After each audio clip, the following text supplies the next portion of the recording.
Good morning. Today I'm going to discuss triangles with you. So let us start. Classification of triangles by sides. What is a triangle? A triangle is a two-dimensional shape with three sides and three angles. And you also need to remember that these triangles can be classified according to lengths of their sides. So our first triangle today is a scalene triangle. What is a scalene triangle? A scalene triangle has three sides of different lengths. All the angles are also different. Let us look at this triangle ABC.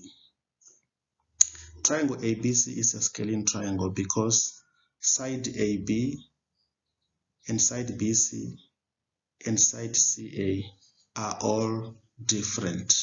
Therefore, such a triangle is called a scalene triangle. Our second triangle today is an isosceles triangle. Isosceles triangle. What is it? It is a triangle that has two sides of equal length. The opposite angles of these sides are also equal. So let us look at a triangle DEF here.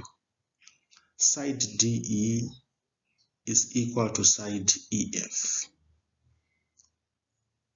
I've also put these two marks here.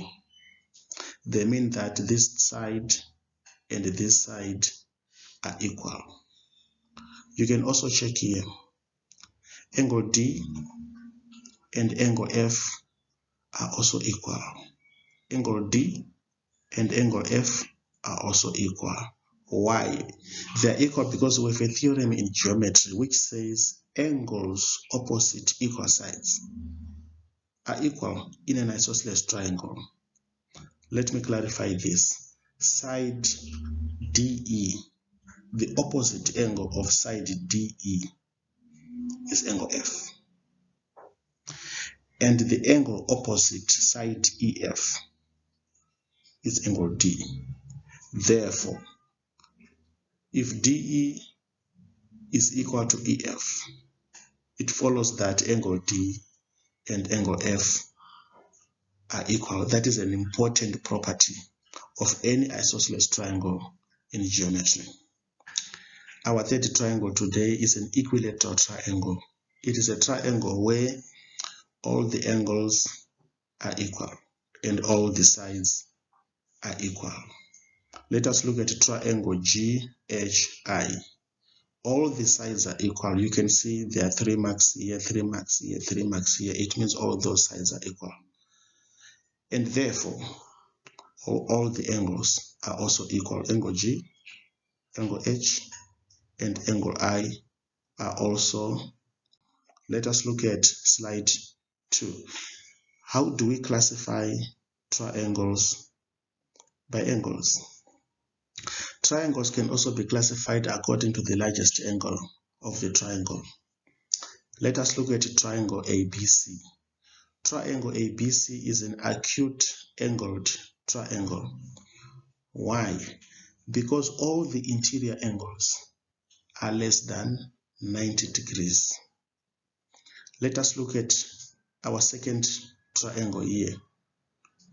Triangle ABC is an obtuse angled triangle. Why? Because it has one side, so the one angle which is an obtuse angle, and the other two angles are smaller than 90 degrees, they are acute. Let us look at angle C. Angle C is obtuse. It means it is bigger than 90 degrees but less than 180 degrees.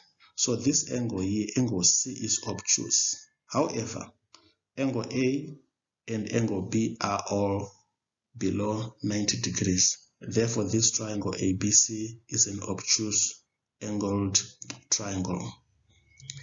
Let us look at the last example here. I have a triangle JKL.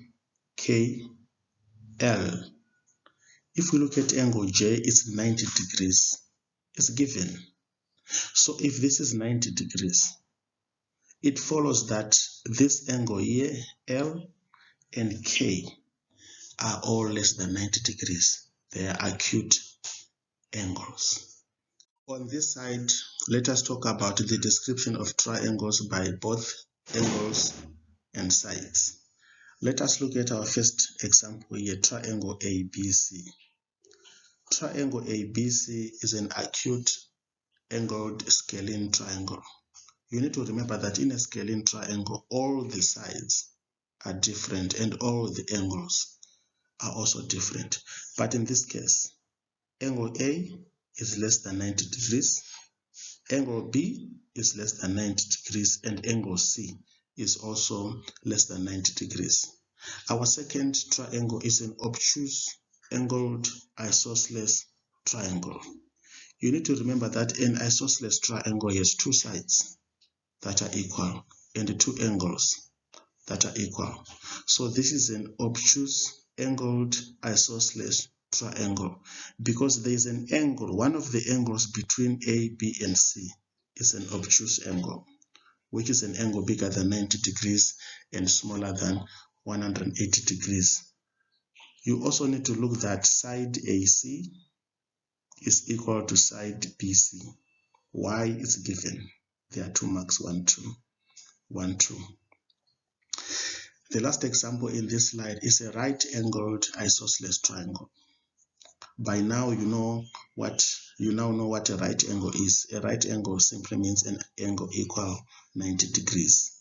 So angle J is 90 degrees, and if side JL and side JK are equal, we conclude that side angle L and angle K are also equal from the definition of an isosceles triangle. Let us look at this example that I have prepared for you. The question says, classify the following triangles. Let us look at 1.1, triangle ABC. Angle A is 40 degrees, is given. Angle B is 40 degrees, is given. Therefore, already I can see that this is an isosceles triangle because two angles are equal. My next task is to determine the size of angle C. We have a theorem in grade 8 which says the sum of the interior angles of any triangle is equal to 180 degrees. So angle A plus angle B plus angle C should give you 180 degrees. It's a theorem, but we'll discuss further on this theorem in the next slides. So obviously angle C should be 180 degrees. Remember, in geometry you must always give reasons. So if C is 100 degrees and C is an obtuse angle, now let us classify. We therefore conclude that triangle ABC is an obtuse angled isosceles triangle. Let us look at question 1.2 here. We are given triangle ABC where angle C is 60 degrees and side BC is equal to side AC. Reason is given as you can see. So on my answers, angle A and angle B should be equal. Why? These are the opposite sides of, these are the opposite angles of equal sides. Therefore, A plus B plus 60 should give you 180, but A plus B are equal. So what am I? If A plus B plus 60 is 180, but A plus B are equal, obviously this is 60, this is 60. So if A is 60, B is 60, and C is 60, that's an equilateral triangle. Therefore, triangle ABC is an equilateral triangle. Question 1.3, find the angle marked X. X, angle B is X. So basically there are two things that you should quickly see. I can see triangle ABC. I can also see a straight line ACD. So many a times we use more than one theorem to answer these questions. A much simpler thing was to look for angle ACB. I'll repeat, angle ACB. Angle ACB plus 80 is 180 degrees. Remember, the adjacent angles on a straight line are supplementary. So this angle here is 100 degrees. Therefore, 100 degrees plus 30 plus x equals to 180. You can easily solve for x. We also have a theorem, not popular in grade 8, but very popular in grade 9. The theorem says the exterior angle of a triangle is equal to the sum of the two interior opposite angles. So, x plus 30 should be equal to opposite outside. I'll repeat, x plus 30 equals opposite outside. So what is x? Basically, x is 50 degrees. But I would challenge you to look for x using the first method that I've talked about. Thank you very much for watching this video. I hope you've enjoyed this watching.